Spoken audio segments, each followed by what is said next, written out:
Want to know how to stop someone from commenting on Facebook? Blocking comments can stop someone from posting abusive, hurtful remarks on your post.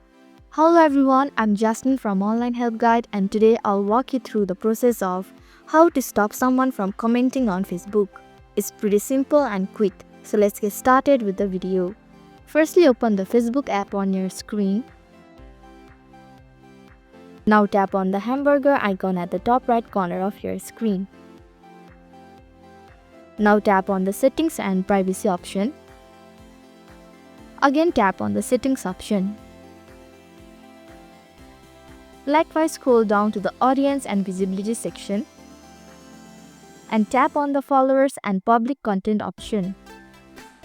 Furthermore, you can see multiple options. Now tap on the who can comment on your public post option. A menu will appear. Here there are multiple options. Tap on the friends option at the bottom. Finally, tap on the save option. So this is how to stop someone from commenting on Facebook. Thank you for watching Online Help Guide. I hope this video was helpful. If it was, then hit the like button and comment down if you have any questions or feedback.